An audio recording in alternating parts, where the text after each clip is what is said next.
എല്ലാവർക്കും സ്വാഗതം. പത്തോളജി പാർട്ടിൽ വരുന്ന ഹെമറ്റോളജി റിലേറ്റഡ് ആയിട്ടുള്ള ഒരു ടോപ്പിക്കാണ് ഇന്ന് നമ്മൾ ഡിസ്കസ് ചെയ്യുന്നത്.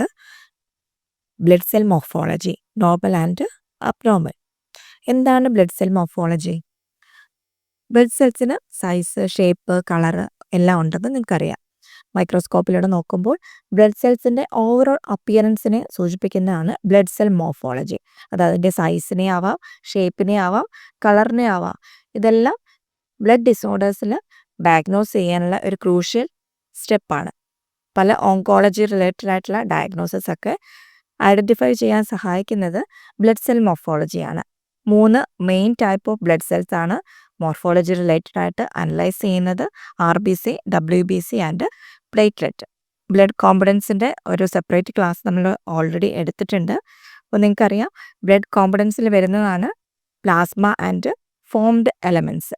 ആ ഫോംഡ് എലമെൻറ്റ്സിൽ വരുന്ന 3 സെൽസാണ് RBC, WBC ആൻഡ് പ്ലേറ്റ്ലെറ്റ്. ഈ 3 സെൽസിൻ്റെ നോർമൽ ആൻഡ് അബ്നോർമൽ കണ്ടീഷൻസ് ആണ് ഇന്നത്തെ ക്ലാസ്സിൽ നമുക്ക് പഠിക്കാനുള്ളത്. എന്താണ് RBC അല്ലെങ്കിൽ എറിത്രോസൈറ്റ്സ് എന്ന് പറയുന്നത്? നമ്മുടെ ശരീരത്തിലേക്ക് ഓക്സിജനെ ക്യാരി ചെയ്യുന്ന ഫങ്ഷനാണ് RBCക്കുള്ളത്.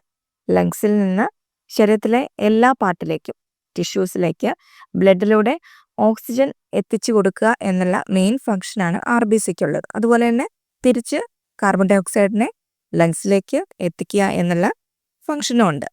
RBCയെ ഓക്സിജൻ ട്രാൻസ്പോർട്ടിന് സഹായിക്കുന്നതാണ് ഹീമോഗ്ലോബിൻ. അപ്പോൾ RBCക്ക് എന്തെങ്കിലും അബ്നോർമാലിറ്റി വന്നു കഴിഞ്ഞാൽ ഈ ഒരു ഫങ്ഷനാണ് അവിടെ നടത്താൻ പറ്റാതെ വരുന്നത്. അതൊന്ന് മനസ്സിൽ വെച്ചോളുക. ഇനി നോർമൽ RBCയുടെ മോർഫോളജി എങ്ങനെയാണെന്ന്. ബൈകോൺകേവ് ഡിസ്ക് ഷേപ്പാണ് RBCക്കുള്ളത്.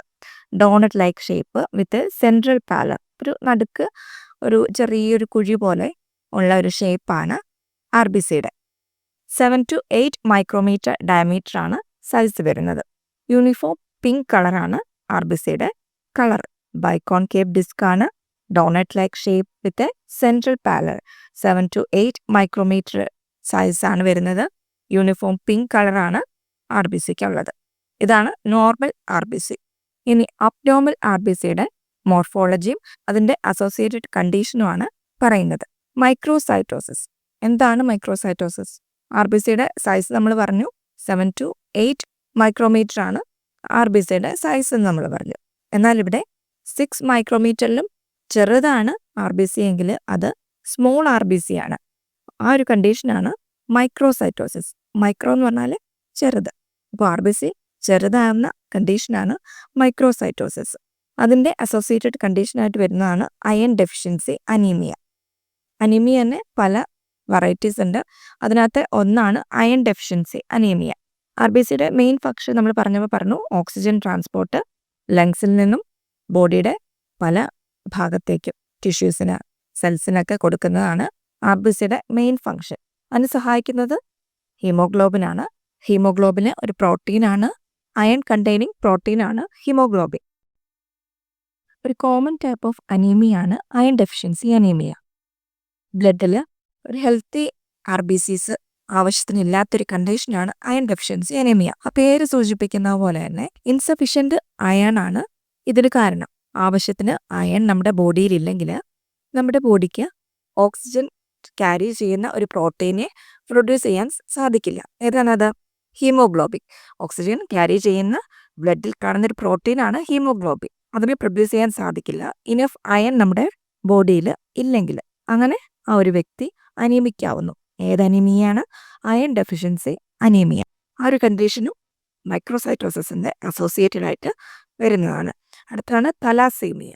ഇത് ഒരു ഇൻഹെറിറ്റഡ് ബ്ലഡ് ഡിസോർഡറാണ്. നമ്മുടെ ശരീരത്തിന് ആവശ്യത്തിന് ഹീമോഗ്ലോബിനെ പ്രൊഡ്യൂസ് ചെയ്യാൻ കഴിയാത്ത അവസ്ഥയാണ് തലാസീമിയ. ഒരു ഹെൽത്തി RBC നമ്മുടെ ശരീരത്തിൽ ഉണ്ടാവുകയില്ല. ആ ഒരു കണ്ടീഷനാണ് തലാസീമിയ. അനീമിയ, തലാസീമിയ ഒക്കെ സെപ്പറേറ്റ് ആയിട്ട് ഡീറ്റെയിൽ ആയിട്ട് നമുക്ക് പഠിക്കാനുണ്ട്. ആ സമയത്ത് അത് വിശദമായിട്ട് തന്നെ പഠിക്കാം. ഇനി അടുത്തത് നോക്കാം, മാക്രോസൈറ്റോസിസ്. ലാർജ് RBC ആണ് ഇവിടെ ഉള്ളത്. നോർമൽ 7 to 8 മൈക്രോമീറ്റർ ആണ്. എന്നാൽ 9 മൈക്രോമീറ്ററിലും കൂടുതലാണ് RBCയുടെ സൈസ് എങ്കിൽ അത് മാക്രോസൈറ്റോസിസിന് കാരണമാകുന്നു. അതിൻ്റെ അസോസിയേറ്റഡ് കണ്ടീഷനായിട്ട് വരുന്നതാണ് വൈറ്റമിൻ B12 അല്ലെങ്കിൽ ഫോളേറ്റ് ഡെഫിഷ്യൻസി. വൈറ്റമിൻ B12 അല്ലെങ്കിൽ ഫോളേറ്റോ നമ്മുടെ ശരീരത്തിൽ ആവശ്യത്തിന് ഇല്ലെങ്കിൽ അപ്പോഴും RBC നോർമൽ റേഞ്ചിൽ പ്രൊഡ്യൂസ് ചെയ്യാൻ സാധിക്കില്ല. അബ്നോർമൽ ലാർജ് RBC ആണ് അവിടെ പ്രൊഡ്യൂസ് ആവുന്നത്. അങ്ങനെ വന്നാലും RBCയുടെ ഫങ്ഷൻ പ്രോപ്പറായിട്ട് നടക്കില്ല. അതുമൂലം ശരീരത്തിൽ വേണ്ടത്ര ഓക്സിജൻ സപ്ലൈ ചെയ്യാൻ പറ്റുന്നില്ല. ആ ഒരു കണ്ടീഷനാണ് vitamin B12 or folate deficiency. അതുമൂലവും പേഷ്യൻ്റ് അനീമിക്കായിട്ട് വരാം. അതുപോലെ ലിവർ ഡിസീസ് ഉള്ള പേഷ്യൻസിലും മാക്രോസൈറ്റിക് അനീമിയ കോമൺ ആയിട്ട് കാണാറുണ്ട്. അടുത്താണ് അനൈസോസൈറ്റോസിസ്. RBCക്ക് വേരിയസ് സൈസ്, സ്മോൾ RBC ഉണ്ട്, ലാർജ് RBC ഉണ്ട്. സ്മോൾ ആണെങ്കിൽ മൈക്രോസൈറ്റോസിസ്, ലാർജ് ആണെങ്കിൽ മാക്രോസൈറ്റോസിസ്. ഇത് രണ്ടും വരുന്ന ഒരു കണ്ടീഷനാണ് അനൈസോസൈറ്റോസിസ്. RBC സ്മോൾ RBC ആണെങ്കിൽ അവിടെ മൈക്രോസൈറ്റിക് അനൈസോസൈറ്റോസിസും, ലാർജ് RBC ആണെങ്കിൽ മാക്രോസൈറ്റിക് അനൈസോസൈറ്റോസിസും വരാറുണ്ട്. അതിൻ്റെ അസോസിയേറ്റഡ് കണ്ടീഷനാണ് anaemia, blood transfusion reactions. Health related ആയിട്ട് ബ്ലഡ് സ്വീകരിക്കേണ്ടി വരാറുണ്ട്. ചിലപ്പോൾ ഹോൾ ബ്ലഡ് ആയിരിക്കാം, അല്ലെങ്കിൽ ഏതെങ്കിലും കോമ്പണൻറ്റ് പ്ലേറ്റ്ലെറ്റ് മാത്രമായിട്ടൊക്കെ ചില പേഷ്യൻസിൽ ട്രാൻസ്ഫ്യൂഷൻ ചെയ്യാറുണ്ട്. അപ്പോൾ ആ സമയത്ത് റിയാക്ഷൻസ് നടക്കാം. അത് മൈനർ ആയിരിക്കാം, ചിലപ്പോൾ ലൈഫ് ത്രെറ്റനിങ് ആവാനും സാധ്യതയുണ്ട്. അങ്ങനെയുള്ള ബ്ലഡ് ട്രാൻസ്ഫ്യൂഷൻ റിയാക്ഷൻസ് ആണ് അനൈസോസൈറ്റോസിസിൻ്റെ അസോസിയേറ്റഡ് കണ്ടീഷനായിട്ട് വരുന്നത്. അടുത്താണ് പൊയ്ക്കിലോസൈറ്റോസിസ്. RBCക്ക് ഷേപ്പിൽ വ്യത്യാസം വരുന്നതാണ് പൊയ്ക്കിലോസൈറ്റോസിസ്. RBCയുടെ ഷേപ്പ് എങ്ങനെയാണ്? ഒരു ബൈകോൺകേവ് ഡിസ്ക് ആണ് RBCയുടെ ഷേപ്പ്. എന്നാൽ സിക്കിൾ സെൽ ഡിസീസിൽ ഒരു ടൈപ്പ് അനീമിയാണ് sickle cell anaemia. RBC crescent ഷേപ്പിൽ കാണുന്നതാണ് സിക്കിൾ സെൽ അനീമിയ. അങ്ങനെ RBCയുടെ ഷേപ്പിൽ വ്യത്യാസം വരുന്ന മോർഫോളജിക് കണ്ടീഷനാണ് പൊയ്ക്കിലോസൈറ്റോസിസ്. നെക്സ്റ്റ് സ്ഫീറോസൈറ്റ്സ്. RBC ഒരു സ്ഫെറിക്കൽ ഷേപ്പിൽ കാണുന്നു. സെൻട്രൽ പാലർ ആബ്സെന്റ് ആണ്. RBCയുടെ ബൈകോൺകേവ് ഷേപ്പാണ് ബ്ലഡിലൂടെ ഈസി ആയിട്ട് അതിന് ഓക്സിജനെ ട്രാൻസ്പോർട്ട് ചെയ്യാൻ സാധിക്കുന്നത്. പക്ഷേ RBCയുടെ ക്യാരക്ടറിസ്റ്റിക്സിൽ വ്യത്യാസം വരുമ്പോൾ അത് പെട്ടെന്ന് തന്നെ ബ്രേക്ക് ഡൗൺ ആയിപ്പോവും. നോർമൽ RBCയെക്കാളും ഫാസ്റ്റ് ആയിട്ട് സ്ഫീറോസൈറ്റ്സ് ആയിട്ടുള്ള RBC ബ്രേക്ക് ഡൗൺ ആവുന്നു. അങ്ങനെ ഹീമോലൈറ്റിക് അനീമിയ എന്നൊരു ബ്ലഡ് ഡിസോർഡറിന് അത് കാരണമാകുന്നു. ഹീമോലൈറ്റിക് അനീമിയ എന്ന് പറഞ്ഞാൽ ഒരു അനീമിക് കണ്ടീഷനാണ് ഡ്യൂ ടു ഹീമോലൈസിസ്. എന്താ haemolysis? Abnormal break down of RBC ആണ് ഹീമോലൈസിസ്. സാധാരണ ഒരു RBCയുടെ ലൈഫ് സ്പാൻ എന്ന് പറഞ്ഞാൽ 120 days ആണ്. RBCയുടെ ഗ്രേവ്യാർഡ് എന്ന് പറയുന്ന സ്പ്ലീനിലാണ് സാധാരണ RBC നശിക്കുന്നത്. എന്നാൽ RBCയുടെ അബ്നോർമൽ ഷേപ്പ് കാരണം ബ്ലഡിലൂടെ ഈസി ആയിട്ട് ഫ്ലോ ചെയ്യാൻ സാധിക്കുന്നില്ല. കാരണം അതിന് സെൻട്രൽ പാലർ ആബ്സെന്റ് ആണ്. ബ്ലഡിലൂടെ ഭയങ്കര പ്രഷറിലായിരിക്കും ഒഴുകുന്നത്. ആ ഒരു പ്രഷർ താങ്ങാൻ പറ്റാതെ RBC ബ്രേക്ക് ഡൗൺ ആവുന്നു. ആ ഒരു കണ്ടീഷനാണ് ഹീമോലൈറ്റിക് അനീമിയ. ആ ഒരു മോർഫോളജിയാണ് സ്ഫീറോസൈറ്റോസിസ്. ഹെറിഡിറ്ററി സ്ഫീറോസൈറ്റോസിസ് മൂലം വരുന്നതാണ് ഹീമോലൈറ്റിക് അനീമിയ എങ്കിൽ അതുപോലെ തന്നെ വരുന്ന മറ്റൊരു കണ്ടീഷനാണ് auto immune haemolytic anaemia. Haemolytic anaemia എന്ന് പറഞ്ഞാൽ നമ്മുടെ RBCയുടെ ബ്രേക്ക് ഡൗൺ ആണെന്ന് പറഞ്ഞു. എന്നാൽ ചില കണ്ടീഷനിൽ നമ്മുടെ ബോഡി തന്നെ RBCയെ ഒരു ഫോറിൻ സബ്സ്റ്റൻസ് ആയിട്ട് കരുതി മിസ്റ്റേക്കൻലി അതിനെ അറ്റാക്ക് ചെയ്യും. അതാണ് auto immune haemolytic anaemia. Next elliptocytes or ovalocytes. RBC ഒരു ഓവൽ ഷേപ്പിലോ ഇലോങ്ങേറ്റഡ് ഷേപ്പിലോ കാണുമ്പോൾ വരുന്ന മോർഫോളജിയാണ് എലിപ്റ്റോസൈറ്റ്സ് ഓർ ഓവലോസൈറ്റ്സ്. അതിൻ്റെ അസോസിയേറ്റഡ് കണ്ടീഷനാണ് hereditary elliptocytosis and iron deficiency anaemia. Elliptical shaped RBC ആണ് ഹെറിഡിറ്ററി എലിപ്റ്റോസൈറ്റോസിസിന് കാരണം. ഈ ഒരു കണ്ടീഷനിലും ഹീമോലൈസിസ് സംഭവിക്കും. അങ്ങനെ RBCയുടെ ഷേപ്പിൽ വ്യത്യാസം വന്നു കഴിഞ്ഞാൽ എന്ത് സംഭവിക്കും? ഹീമോലൈസിസിന് കാരണമാകും. Target cells or codocytes. Target സെൽസിലെ മെഡിക്കലി പറയുന്നതാണ് കോട്ടോസൈറ്റ്സ്. ഒരു ബുൾസൈ ഷേപ്പിൽ RBC കാണുന്നതാണ് ഈ ഒരു മോർഫോളജി. ടാർഗറ്റ് സെൽസിൽ നമ്മൾ മൈക്രോസ്കോപ്പിലൂടെ നോക്കുകയാണെങ്കിൽ അതിന് ഒരു സെൻറ്റർ പോർഷൻ ഉണ്ട്. ഡാർക്ക് സെൻറ്റർ പോർഷന് ടാർഗറ്റ് സെൽസിൽ കാണാറുണ്ട്. അത് ഹീമോഗ്ലോബിനാണ് അവിടെ ഫില്ല് ചെയ്ത് വെച്ചിരിക്കുന്നത്. അതും കഴിഞ്ഞ് അതിനെ സറൗണ്ട് ചെയ്തിട്ട് ഒരു വൈറ്റ് റിംഗ് ഉണ്ട്. അതിൻ്റെയും ഔട്ടർ സൈഡിൽ ഒരു സെക്കൻഡ് റിംഗ് ഉണ്ട്. അതും ബാൻഡ് ഓഫ് ഹീമോഗ്ലോബിനാണ്. ടാർഗറ്റ് സെൽസിൻ്റെ സെൻറ്ററിൽ ഒരു ഡാർക്ക് ഏരിയ ഉണ്ട് filled with haemoglobin surrounded by white ring with a dark outer second ring. അവിടെയും ഹീമോഗ്ലോബിൻ തന്നെയാണ്. ഈ ഒരു ഷേപ്പ് കാരണം അത് ഒരു ബുൾസൈ പോലെയാണ് തോന്നുന്നത്. എന്നാൽ കുറച്ചുകൂടെ ഡീറ്റെയിൽ ആയിട്ട് ടാർഗറ്റ് സെൽസിനെ ഒരു ഇലക്ട്രോൺ മൈക്രോസ്കോപ്പിൽ നോക്കിയാൽ അത് വളരെ തിന്നാണ്, ബെല്ലിൻ്റെ ഷേപ്പായിട്ട് തോന്നും.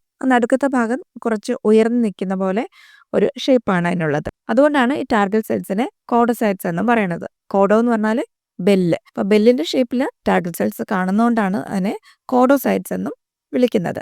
ഇതിൻ്റെ മറ്റൊരു പേരാണ് ലെപ്റ്റോസൈറ്റ്സ്. എക്സ്ട്രീംലി തിന്നാണ് ടാർഗറ്റ് സെൽസ്, അതുകൊണ്ട് അതിനെ ലെപ്റ്റോസൈറ്റ്സ് എന്നും പറയുന്നുണ്ട്. ഇതിൻ്റെ അസോസിയേറ്റഡ് കണ്ടീഷനാണ് liver disease, thalassaemia, iron deficiency, anaemia എന്നിവയൊക്കെ. അടുത്താണ് സ്കിസ്റ്റോസൈറ്റ്സ്. ഫ്രാഗ്മെന്റഡ് RBCs ആണ് schistocytes. Irregularly shaped RBC fragments ആണ് ഇവ. അതിന് കാരണം അതിൻ്റെ associated condition haemolytic anaemia, DIC, disseminated intravascular coagulation. Blood clot ആവുന്ന ഒരു കണ്ടീഷനാണ് ഡിസെമിനേറ്റഡ് ഇൻട്രാവാസ്കുലർ കൊയാഗുലേഷൻ. ചില ചെറിയ ബ്ലഡ് വെസൽസിലൊക്കെ ബ്ലോക്കേജ് വന്നു കഴിഞ്ഞാൽ ബ്ലഡ് ഫ്ലോ അവിടെ സ്റ്റോപ്പ് ആവുകയാണ്. അങ്ങനെ പല ഓർഗൻസിനും ഡിസ്ഫങ്ഷൻ സംഭവിക്കുന്ന ഒരു കണ്ടീഷനാണ് DIC. ഈ കാണുന്നതാണ് സ്കിസ്റ്റോസൈറ്റ്. അതൊരു ഫ്രാഗ്മെന്റഡ് RBC ആണ്. അതിന് പല ഷേപ്പ് എടുക്കാൻ പറ്റും. കാരണം ട്രയാങ്കുലറിലുണ്ട്, ചിലപ്പോൾ ഹെൽമെറ്റിൻ്റെ ഒരു ഷേപ്പിലായിരിക്കാം, ചിലപ്പോൾ ഒരു കോമ ഇട്ടിരിക്കുന്ന പോലെ ആയിരിക്കാം. ആ ഒരു ഷേപ്പിലൊക്കെയാണ് സ്കിസ്റ്റോസൈറ്റ് കാണുന്നത്. പക്ഷെ അതിൻ്റെ ഒരു പ്രത്യേകത എന്ന് പറഞ്ഞാൽ പോയിന്റഡ് എഡ്ജസ് ആയിരിക്കും, ഒരു ഫ്രാഗ്മെന്റ് പോലെ ആയിരിക്കും അത് കാണുന്നത്. അതാണ് schistocyte. Next sickle cells or drepanocytes. നമ്മൾ നേരത്തെ പറഞ്ഞു RBCയുടെ ഷേപ്പ് ഒരു സിക്കിൾ അല്ലെങ്കിൽ ഒരു ക്രസന്റ് ഷേപ്പിലേക്ക് കാണുന്നതാണ് സിക്കിൾ സെൽസ്. അതിൻ്റെ സെൻട്രൽ പാലർ ഉണ്ടായിരിക്കില്ല, തിന്നായിരിക്കും, ഒരു കേർവ്ഡ് അല്ലെങ്കിൽ S ഷേപ്ഡ് ആയിട്ട് കാണുന്നതാണ്. കണ്ട ഒരു സിക്കിൾ അല്ലെങ്കിൽ അരിവാളിൻ്റെയോ അല്ലെങ്കിൽ ക്രസന്റ് ഷേപ്പിൽ, ഹാഫ് മൂണിൻ്റെ ഒക്കെ ഒരു ഷേപ്പിൽ കാണുന്നതുകൊണ്ടാണ് അതിനെ സിക്കിൾ സെൽ എന്ന് പറയുന്നത്.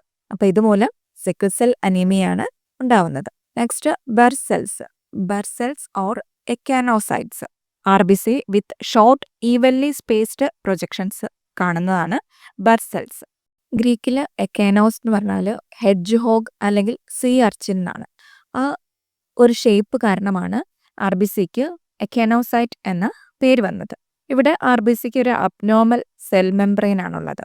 അത് കാരണം ഒരു തോണി പ്രൊജക്ഷൻസ് പോലെ RBC കാണുന്നു. അതുകൊണ്ടാണ് എക്കാനോസൈറ്റ് എന്ന് പറയുന്നത്. അതിൻ്റെ മറ്റൊരു കോമൺ ടേമാണ് ബെർസെൽസ്. ഇതുപോലെ ഉണ്ടാകുന്ന കണ്ടീഷനാണ് യുറീമിയ.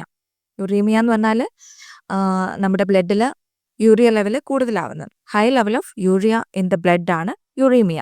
നമുക്കറിയാം യൂറിനിലെ ഒരു പ്രൈമറി കോമ്പണൻ്റ് ആണ് യൂറിയ. അത് പക്ഷേ ബ്ലഡിൽ കൂടിപ്പോയി കഴിഞ്ഞാൽ ആ ഒരു കണ്ടീഷനാണ് യുറീമിയ. അതൊരു അക്യൂട്ട് കിഡ്നി ഡിസീസാണ്. RBCയുടെ ഇറഗുലർ ഷേപ്പ് പോലെ ഉണ്ടാവുന്ന മറ്റൊരു ഡിസീസ് കണ്ടീഷനാണ് പൈറുവേറ്റ് കൈനേസ് ഡെഫിഷ്യൻസി. ഒരു റെയർ ഇൻഹെറിറ്റഡ് ഡിസോർഡർ ആണ് പൈറുവേറ്റ് കൈനേസ് ഡെഫിഷ്യൻസി പറയുന്നത്. അത് നമ്മുടെ ഗ്ലൈക്കോലിറ്റിക് പാത്വേയിലൊക്കെ വേണ്ട ഒരു എൻസൈമാണ് പൈറുവേറ്റ് കൈനേസ്. അപ്പോൾ ഈ ഡെഫിഷ്യൻസി മൂലം ഗ്ലൈക്കോലിറ്റിക് പാത്വേ അഫക്റ്റ് ആവുന്നു. ചിലപ്പോഴത് ഹിമോലൈറ്റിക് അനീമിയയ്ക്ക് കാരണമാവുന്നു. കാരണം ഈ ഡെഫിഷ്യൻസി മൂലം RBC ഹിമോലൈസിസ് സംഭവിക്കുന്നു. അങ്ങനെ ഹിമോലൈറ്റിക് അനീമിയയ്ക്കും അതൊരു കാരണമാവുന്നു. നെക്സ്റ്റ് അക്കാന്തോസൈറ്റ്സ്.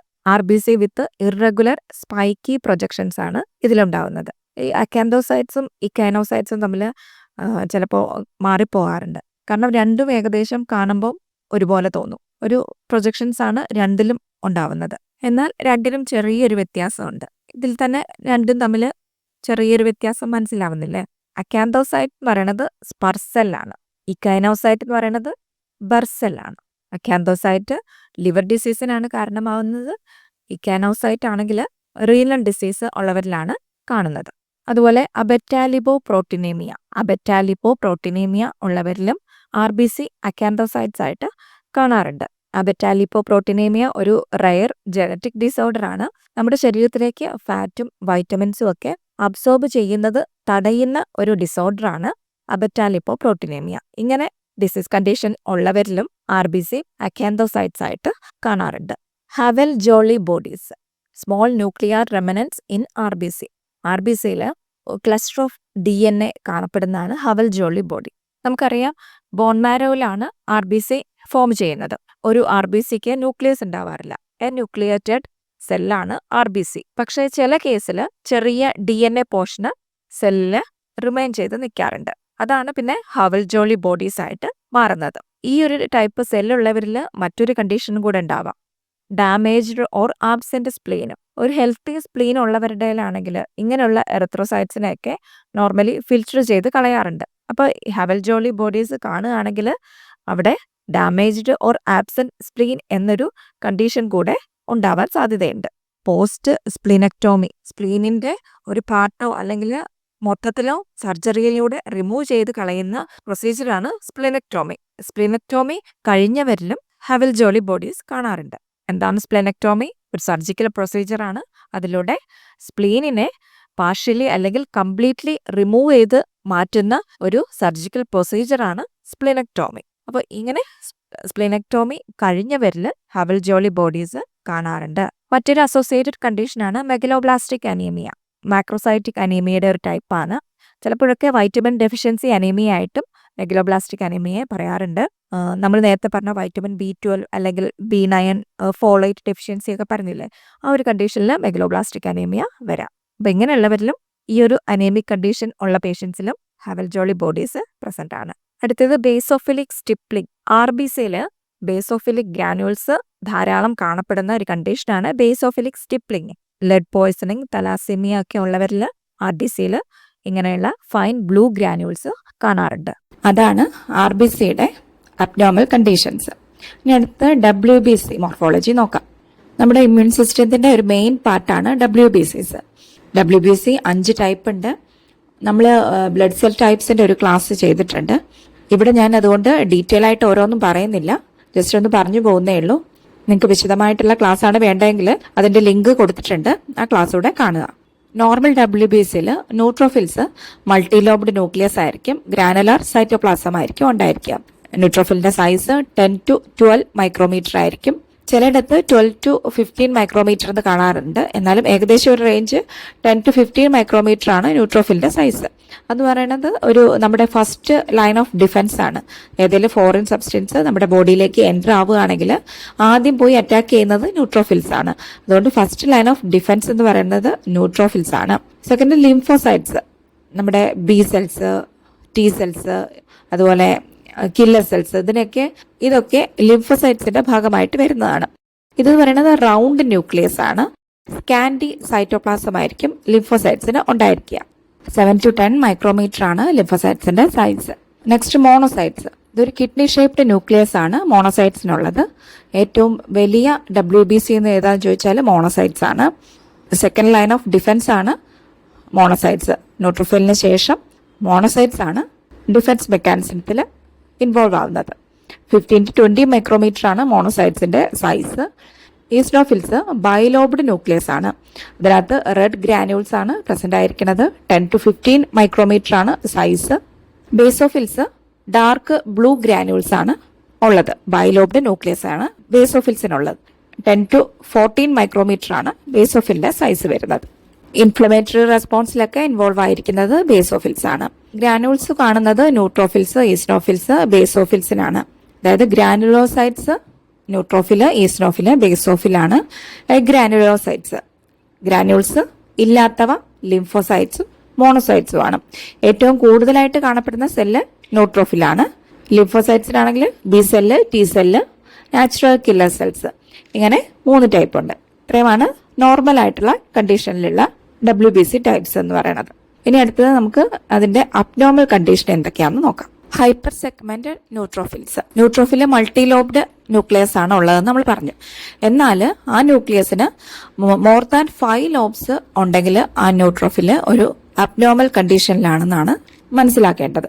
ന്യൂട്രോഫിലിന് മോർ ദാൻ 5 ലോബ്സ് ഉണ്ടെങ്കിൽ അത് ഹൈപ്പർ സെഗ്മെന്റഡ് ന്യൂട്രോഫിലാണ്. അതിന്റെ അസോസിയേറ്റഡ് കണ്ടീഷനാണ് vitamin B12 or folate deficiency. Megaloblastic anaemia ഒക്കെ ഉള്ളവരിലാണ് ഹൈപ്പർ സെഗ്മെന്റഡ് ന്യൂട്രോഫിൽസ് കാണുന്നത്. Next toxic granulation. Dark coarse granules in neutrophils. നമ്മുടെ ഗ്രാനുലോസൈറ്റ്സ് ഏതൊക്കെയാണെന്നാ പറഞ്ഞേ? Neutrophils, eosinophils, basophils. ആ ഗ്രാനുലോസൈറ്റ്സിൽ കൂടുതലായിട്ടും ഗ്രാനുൾസ് കാണുകയാണെങ്കിൽ, ഗ്രാനുലോസൈറ്റ്സ് എന്ന് പറഞ്ഞാലും പർട്ടിക്കുലർലി ന്യൂട്രോഫിൽസിലാണ് ഇത് കൂടുതലായിട്ട് കാണുന്നത്. അപ്പൊ അങ്ങനെ വരുവാണെങ്കിൽ അത് ടോക്സിക് ഗ്രാനുലേഷൻ ആണ്. ഡാർക്ക് തിക്കർ ഗ്രാനുൾസ് ന്യൂട്രോഫിൽസിൽ കാണുകയാണെങ്കിൽ അത് സിവിയർ ഇൻഫെക്ഷന്റെയോ അല്ലെങ്കിൽ ഇൻഫ്ലമേഷന്റെയോ അസോസിയേറ്റ് ചെയ്ത് വരുന്നതാണ് എന്നാണ് മനസ്സിലാക്കേണ്ടത്. Next Döhle bodies. Pale blue cytoplasmic inclusions in neutrophils. Oval ഷേപ്പിലുള്ള ബാസോഫിലിക് ഇൻക്ലൂഷൻസ് ന്യൂട്രോഫിൽസിൽ കാണുകയാണെങ്കിൽ അതാണ് ഡോൾ ബോഡീസ്. ജർമ്മൻ പത്തോളജിസ്റ്റ് ആയ കാൾ ഡോളിന്റെ നെയിമാണ് ഇതിന് കൊടുത്തിരിക്കുന്നത്. അതുകൊണ്ടാണ് ഡോൾ ബോഡീസ് എന്ന് പറയുന്നത്. അങ്ങനെ കാണുകയാണെങ്കിൽ അതിനെ സൂചിപ്പിക്കുന്ന എന്താണ്? സിവിയർ ആയിട്ടുള്ള ഇൻഫ്ലമേഷനോ അല്ലെങ്കിൽ ഇൻഫെക്ഷനോ ലുക്കീമിയ വരെ ഉണ്ടാവുന്ന ഒരു കണ്ടീഷനായിട്ടാണ് ഡോൾ ബോഡീസിന്റെ പ്രസൻസ് സൂചിപ്പിക്കുന്നത്. അതുപോലെ ബേൺസ് വന്നാലും ഇങ്ങനെ ഡോൾ ബോഡീസ് കാണാറുണ്ട്. Auer rods, needle like inclusions in myeloblast. എന്താണ് മയലോബ്ലാസ്റ്റ്? നിങ്ങൾക്കറിയാമല്ലോ, ഒരു ഹെൽത്തി ബോൺ മാരോയിലാണ് WBC, RBC, പ്ലേറ്റ്ലെറ്റ് ഇതൊക്കെ പ്രൊഡ്യൂസ് ചെയ്യുന്നത്. ഒരു ഹെമറ്റോപയസിസ് എന്ന ഒരു പ്രോസസ്സിലൂടെയാണ് ഈ ബ്ലഡ് സെൽസ് ഫോം ചെയ്യുന്നത്. ഹെമറ്റോപയസിസ് ഡീറ്റെയിൽ ആയിട്ട് നമുക്ക് സെപ്പറേറ്റ് പഠിക്കാനുണ്ട്. അങ്ങനെ ഒരു ഹെമറ്റോപയറ്റിക് സ്റ്റെം സെൽസ് ഡെവലപ്പ് ചെയ്താണ് ബ്ലഡ് സെൽസ് ഓരോന്നായിട്ടും ഫോം ചെയ്യുന്നത്. എവിടെ? ബോൺ മാരോയിൽ. എന്നാൽ ഇമ്മച്യൂർ ആയിട്ടുള്ള WBCs ഗ്രാനുലോസൈറ്റ്സ് ആയിട്ട് ഡെവലപ്പ് ചെയ്യാറുണ്ട്. അങ്ങനെ ബോൺ മാരോയിൽ ഗ്രാനുലോസൈറ്റ്സ് പ്രൊഡ്യൂസ് ചെയ്യുന്ന സ്റ്റെം സെല്ലാണ് മയലോബ്ലാസ്റ്റ്. അപ്പോൾ മയലോബ്ലാസ്റ്റ് ആണ് ഗ്രാനുലോസൈറ്റ്സ് പ്രൊഡ്യൂസ് ചെയ്യുന്നത്. അത് ഇമ്മച്യൂർ WBC ആണ് ഗ്രാനുലോസൈറ്റ്സ് ആയിട്ട് ഡെവലപ്പ് ആക്കുന്നത്. അത് ചെയ്യുന്ന സ്റ്റെം സെല്ലാണ് മയലോബ്ലാസ്റ്റ്. ഈ മയലോബ്ലാസ്റ്റിൽ നീഡിൽ ലൈക്ക് ഇൻക്ലൂഷൻസ് ആയിട്ട് കാണുന്നതാണ് ഓയർ റോഡ്സ്. ജോൺ ഓയർ എന്നുള്ള സയന്റിസ്റ്റിന്റെ നെയിം സൂചിപ്പിച്ചുകൊണ്ടാണ് ഓയർ റോഡ് എന്നുള്ള പേര് വന്നത്. ഇത് വരുന്നൊരു കണ്ടീഷനാണ് അക്യൂട്ട് മയലോയ്ഡ് ലുക്കീമിയ. അബ്നോർമൽ WBCസിന്റെ റാപ്പിഡ് ഗ്രോത്ത് ആണ്. ലുക്കീമിയ എന്ന് പറയുന്നത് തന്നെ അറിയാമല്ലോ, ഒരു ക്യാൻസറസ് കണ്ടീഷനാണ് ലുക്കീമിയ.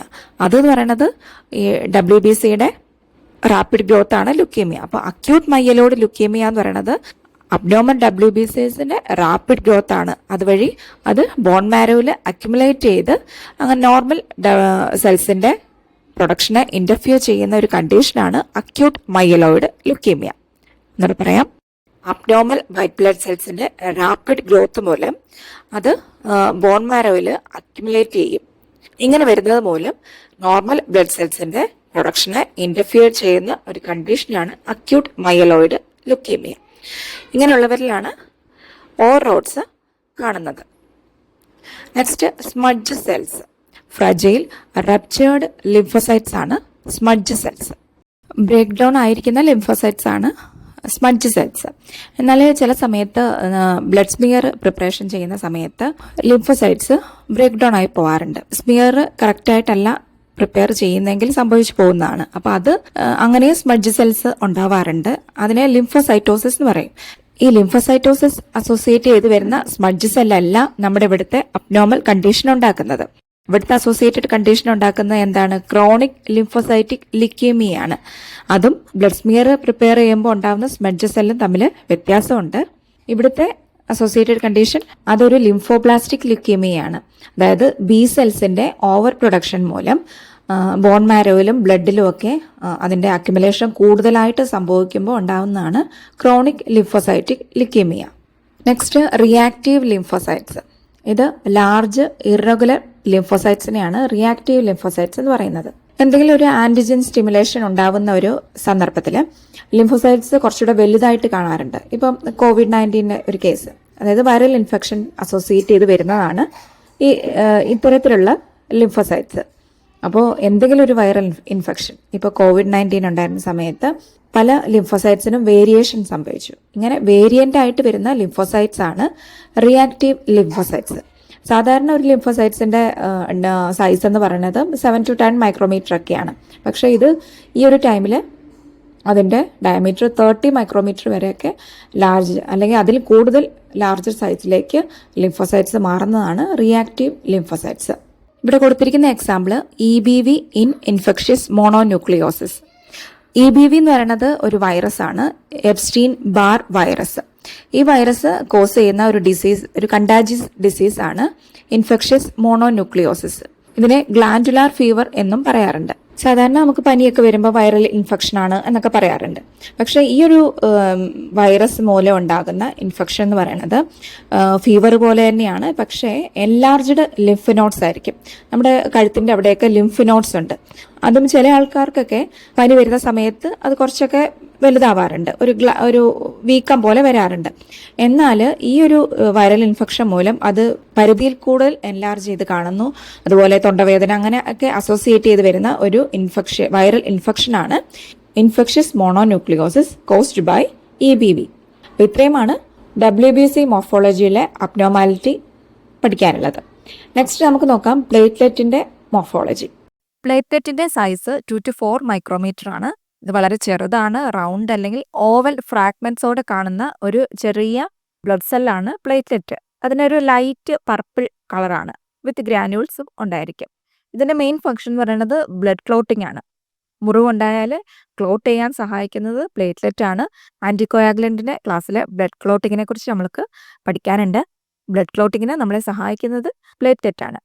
ഒരു normal platelet 2 to 4 micrometre, small round oval ഫ്രാഗ്മെന്റോടെ ആയിരിക്കും, ലൈറ്റ് പർപ്പിൾ വിത്ത് ഗ്രാനുൾസ് ഉണ്ടായിരിക്കും. ഇനി അബ്നോർമൽ പ്ലേറ്റ്ലെറ്റ് എങ്ങനെയാണെന്ന് നോക്കാം. ഇതിന് ജയന്റ് പ്ലേറ്റ്ലെറ്റ് ആണ്, അതായത് 4 മൈക്രോമീറ്ററിലും ലാർജ് ആയിട്ട് കാണുന്ന പ്ലേറ്റ്ലെറ്റ് ആണ് ജയന്റ് പ്ലേറ്റ്ലെറ്റ്സ്. അത് അസോസിയേറ്റ് ചെയ്യുന്ന കണ്ടീഷനാണ് myeloproliferative disorders, Bernard Soulier syndrome.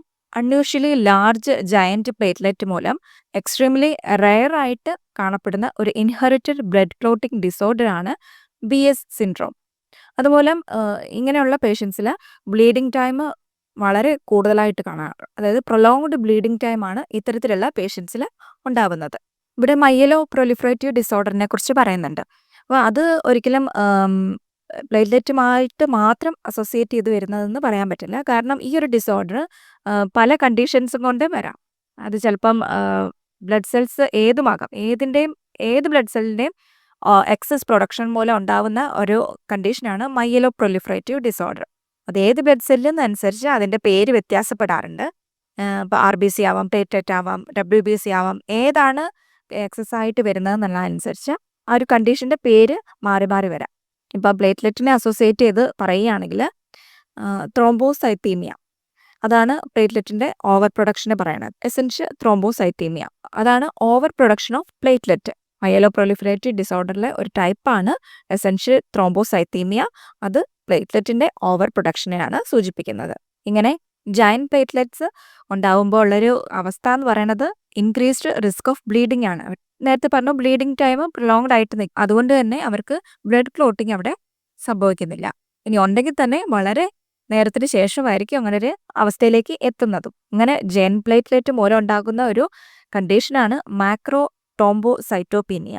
അതൊരു റയർ ബ്ലഡ് ഡിസോർഡർ ആണ്. ഇങ്ങനെ ലാർജ് സൈസ്ഡ് ആയിട്ടുള്ള പ്ലേറ്റ്ലെറ്റ് മൂലം ബ്ലീഡിങ്ങിൻ്റെ റിസ്ക് കൂടുന്ന ഒരു ബ്ലഡ് ഡിസോർഡർ ആണ് മാക്രോ ത്രോംബോസൈറ്റോപീനിയ. അതിൻ്റെ കാരണം എന്താണ്? Giant platelet. Next hypogranular platelet, platelet with reduced granules. നേരത്തെ നമ്മൾ പറഞ്ഞു പ്ലേറ്റ്ലെറ്റിൽ ഗ്രാനുൾസ് ഉണ്ട്. അപ്പം ഹൈപ്പോഗ്രാനുൽ, അതായത് പ്ലേറ്റ്ലെറ്റിൽ ഗ്രാനുൾ കുറവാണ് അല്ലെങ്കിൽ ആബ്സെൻ്റ് ആണ്. അങ്ങനെ ഒരു കണ്ടീഷനാണ് ഹൈപ്പോഗ്രാനുലാർ പ്ലേറ്റ്ലെറ്റ്. പ്ലേറ്റ്ലെറ്റിൻ്റെ സൈറ്റോപ്ലാസത്തിൽ ഒന്നിൽ റെഡ്യൂസ്ഡ് ഗ്രാനുൾസ് ആയിരിക്കും, അല്ലെങ്കിൽ ഗ്രാനുൾസ് ആബ്സെൻ്റ് ആയിരിക്കും. ആ ഒരു രീതിയിലുള്ള പ്ലേറ്റ്ലെറ്റ് ആണെങ്കിൽ അത് എന്തെങ്കിലും ഒരു ഹെമറ്റോളജിക് ഡിസോർഡറിനെ അസോസിയേറ്റ് ചെയ്ത് വരുന്നതാണെന്നാണ് മനസ്സിലാക്കേണ്ടത്. അപ്പോൾ ഇവിടെ തന്നിരിക്കുന്ന എക്സാമ്പിൾ മൈയലോ ഡിസ്പ്ലാസ്റ്റിക് സിൻഡ്രോം. എന്താണ് മൈയലോ ഡിസ്പ്ലാസ്റ്റിക് സിൻഡ്രോം? ഇതൊരു ടൈപ്പ് ക്യാൻസർ ആണ്. നമ്മുടെ ബോൺ മാരോയിൽ ഉണ്ടാവുന്ന ബ്ലഡ് സെൽസ് മെച്ചുർ ആവാതെ അത് ഒരു ഹെൽത്തി ബ്ലഡ് സെൽസ് ഡെവലപ്പ് ആകാത്ത ഒരവസ്ഥയാണ് മൈയലോ ഡിസ്പ്ലാസ്റ്റിക് സിൻഡ്രോം. ഷോർട്ടായിട്ട് MDS എന്ന് പറയും. അപ്പോൾ ഇതാണ് മൈയലോ ഡിസ്പ്ലാസ്റ്റിക് സിൻഡ്രോം. ചിലയിടത്ത് അത് മൈയലോ ഡിസ്പ്ലാസിയ എന്ന് കാണും, ചിലയിടത്ത് മൈയലോ ഡിസ്പ്ലാസ്റ്റിക് നിയോപ്ലാസം എന്ന് കാണും. ഇതൊക്കെ MDS തന്നെയാണ്. ഇതൊരു ടൈപ്പ് ക്യാൻസർ ആണ്. ഇതുമൂലം ബ്ലഡ് സെൽസ് പുവർലി ഫോംഡ് ആയിരിക്കും, അതായത് മെച്ചുർ ആവുന്നില്ല, അല്ലെങ്കിൽ ആയത് ശരിക്കും വർക്ക് ആവുന്നില്ല, അതിൻ്റെ ഫങ്ഷൻ പ്രോപ്പറായിട്ട് നടത്തുന്നില്ല, അതായത് അത് കംപ്ലീറ്റ്ലി മെച്ചുർ ആയിട്ടില്ല. ആ ഒരു കണ്ടീഷനാണ് myelodysplastic syndrome. Next platelet clumping. Platelet clump ചെയ്തിരിക്കുക, അതായത് കൂട്ടമായിട്ടിരിക്കുക, പ്ലേറ്റ്ലെറ്റ് സ്റ്റിക്കിംഗ് ടുഗദർ, അങ്ങനെ ഇരിക്കുന്നതിനാണ് പ്ലേറ്റ്ലെറ്റ് ക്ലംബിംഗ് എന്ന് പറയുന്നത്. ഇതിൻ്റെ അസോസിയേറ്റഡ് കണ്ടീഷനാണ് സ്യൂഡോ ത്രോംബോസൈറ്റോപീനിയ. സ്യൂഡോ എന്ന് പറഞ്ഞാൽ എന്താ? ഫാൾസ് അല്ലെങ്കിൽ ഫേക്ക്, അങ്ങനെയൊക്കെയുള്ള ഒരു അർത്ഥമല്ലേ വരുന്നത്. അപ്പം ഈ ത്രോംബോസൈറ്റോപീനിയ എന്ന് പറഞ്ഞാൽ പ്ലേറ്റ്ലെറ്റ് കുറവായിട്ടിരിക്കുന്ന ഒരു കണ്ടീഷനാണ് ത്രോംബോസൈറ്റോപീനിയ. അപ്പം സ്യൂഡോ ത്രോംബോസൈറ്റോപീനിയ എന്ന് പറഞ്ഞാൽ പ്ലേറ്റ്ലെറ്റ് കുറവാണെന്ന് മിസ്റ്റേക്കലി നമുക്ക് തോന്നുന്ന ഒരു കണ്ടീഷനാണ് സ്യൂഡോ ത്രോംബോസൈറ്റോപീനിയ. അതൊരു സാമ്പിളിംഗ് പ്രോബ്ലം ആയിട്ടാണ് കാണുന്നത്. അതായത് നമ്മൾ ടെസ്റ്റ് ചെയ്യാനും ബ്ലഡ് എടുക്കുന്ന കൂട്ടത്തിൽ ആൻറ്റികോയാഗുലൻ്റ് ചേർക്കുമ്പോൾ ചിലപ്പോൾ പ്ലേറ്റ്ലെറ്റ് ക്ലംപ് ചെയ്ത് കാണാറുണ്ട്. കൂട്ടമായിട്ടിരിക്കുന്ന കാണുമ്പോൾ ആ പ്ലേറ്റ്ലെറ്റ് കൗണ്ട് ചെയ്യുമ്പോൾ എറർ വരും. അപ്പോൾ പ്ലേറ്റ്ലെറ്റ് കുറവാണെന്നുള്ള ഒരു ഫാൾസ് അസംഷനാണ് അവിടെ നടത്തുന്നത്. അപ്പോൾ എന്താ പറഞ്ഞത്, ഒരു ബ്ലഡ് ടെസ്റ്റിൽ ഇൻകറക്റ്റായിട്ട് ലോ പ്ലേറ്റ്ലെറ്റ് കൗണ്ട് സജസ്റ്റ് ചെയ്യുന്നതാണ് സ്യൂഡോ ത്രോംബോസൈറ്റോപീനിയ. അപ്പോൾ ഇത് ലാബ് ടെക്നീഷ്യനെ സംബന്ധിച്ച് ഒരു റിസ്ക് ഫാക്ടറാണ്. ഇനി ചില കണ്ടീഷനിൽ അതൊരു ഓട്ടോ ഇമ്മ്യൂൺ ഡിസീസായിട്ട് വരാറുണ്ട്. ഇൻഫെക്ഷൻസ് അല്ലെങ്കിൽ ചില മെഡിസിൻസിൻ്റെയൊക്കെ ട്രീറ്റ്മെൻറ്റ് സമയത്തൊക്കെ സ്യൂഡോ ത്രോംബോസൈറ്റോപീനിയ കാണാറുണ്ട്. ഇൻവിട്രോ സാമ്പിളിങ്ങിൽ പ്ലേറ്റ്ലെറ്റ് അഗ്ലൂട്ടിനേഷൻ വരാതെ നോക്കേണ്ടത് ലാബ് ടെക്നീഷ്യൻ്റെ റെസ്പോൺസിബിലിറ്റിയാണ്. Next, megakaryocyte fragments. ഇത് large platelet precursors in blood എന്നാണ് മെഗാ കാരിയോസൈറ്റ് ഫ്രാഗ്മെൻറ്റ്സിനെ കുറിച്ച് പറഞ്ഞേക്കുന്നത്. മെഗാ കാരിയോസൈറ്റ് ഇതൊരു ലാർജ് ബോൺ മാരോ സെല്ലാണ് വിത്ത് ലോബേറ്റഡ് ന്യൂക്ലിയസിന് ലോബ്സ് ഉള്ള ഒരു ലാർജ് ബോൺ മാരോ സെല്ലാണ് മെഗാ കാരിയോസൈറ്റ്. മെഗാ എന്ന് പറഞ്ഞാൽ ലാർജ്, കാരിയോ എന്ന് പറഞ്ഞാൽ സെൽ ന്യൂക്ലിയസ്, സൈറ്റ് എന്ന് പറഞ്ഞാൽ സെല്ല്. ലോബുള്ള സെൽ ന്യൂക്ലിയസോട് കൂടിയ ലാർജ് ബോൺ മാരോ സെല്ലാണ് മെഗാ കാരിയോസൈറ്റ്. ഇതാണ് ബ്ലഡ് പ്ലേറ്റ്ലെറ്റ്സ് പ്രൊഡ്യൂസ് ചെയ്യുന്നത്. അങ്ങനെ ഈ മെഗാ കാരിയോസൈറ്റിൽ എന്തെങ്കിലും ഡിസോർഡർ വരികയാണെങ്കിൽ അത് ബോൺ മാരോ ഡിസോർഡേഴ്സ് ആയിട്ടാണ് കാണുന്നത്. അത് ഒന്നുകിൽ പ്ലേറ്റ്ലെറ്റിൻ്റെ അബ്നോമാലിറ്റി ആയിട്ട് കാണാം, അല്ലെങ്കിൽ പ്ലേറ്റ്ലെറ്റിൻ്റെ ഡിസ്ട്രപ്ഷന് ബോൺ മാരോ ഡിസോർഡർ കാരണമാകുന്നു. ഇത്രയുമാണ് നമ്മുടെ പ്ലേറ്റ്ലെറ്റിൻ്റെ അബ്നോർമൽ മോർഫോളജീസിൽ പറയാനുള്ളത്. അപ്പോൾ നമ്മൾ RBCയുടെ മോർഫോളജി പറഞ്ഞു, നോർമൽ ആൻഡ് അബ്നോർമൽ, WBCയുടെ നോർമൽ ആൻഡ് അബ്നോർമൽ മോർഫോളജി പറഞ്ഞു, പ്ലേറ്റ്ലെറ്റിൻ്റെ തീർത്തിരിക്കുകയാണ്. വലിയൊരു ക്ലാസ് ആയിട്ടാണ് വരുന്നത്, കാരണം ഓരോന്നിൻ്റെയും പറഞ്ഞു വരുമ്പോൾ ക്ലാസ് അങ്ങ് ലെങ്തി ആയി പോകുന്നതാണ്. അപ്പോൾ ഇതിനകത്ത് ഒരുപാട് ടേംസ് ഉണ്ട്. അത് നിങ്ങൾ എഴുതി പഠിക്കുക, പല ആവർത്തി വായിക്കുക. ഓരോന്നും എന്താണ് മോർഫോളജി, അത് എന്താണ് അതിൻ്റെ ഡിസ്ക്രിപ്ഷൻ, എങ്ങനെയാണ് അതിരിക്കുന്നത്, അതിനോട് ബന്ധപ്പെട്ട എന്ത് ഡിസീസ് കണ്ടീഷനാണ് ഉള്ളത്, ഇതെല്ലാം പഠിക്കേണ്ടത് തന്നെയാണ്. അപ്പോൾ അതെല്ലാം വ്യക്തമായിട്ട് തന്നെ പഠിച്ചു പോവുക. ഇതിൽ അനീമിയ, തലാസീമിയ, അതുപോലെ തന്നെ ഹെമറ്റോപയസിസ്, ഇതിൻ്റെയൊക്കെ ക്ലാസ് സെപ്പറേറ്റ് ആയിട്ട് എടുക്കുന്നുണ്ട്. അത് നമ്മൾ ഒരു പെയ്ഡ് ബാച്ച് ആയിട്ടാണ് ലാബ് ടെക്നീഷ്യൻ്റെ ക്ലാസ്സുകൾ നടത്തുന്നത്. നിങ്ങൾക്ക് ആർക്കെങ്കിലും ക്ലാസ്സിൽ ജോയിൻ ചെയ്യാൻ താല്പര്യമുണ്ടെങ്കിൽ കോൺടാക്റ്റ് ചെയ്യുക. ഇന്ന് പറഞ്ഞു തന്ന കാര്യങ്ങളെല്ലാം നിങ്ങൾ നോട്ടിൽ എഴുതി പഠിക്കുക, റിവൈസ് ചെയ്ത് ഓർത്തെടുക്കുക. പരീക്ഷയ്ക്ക് വേണ്ടി നന്നായിട്ട് തന്നെ പഠിച്ച് തയ്യാറാവുക. Thank you.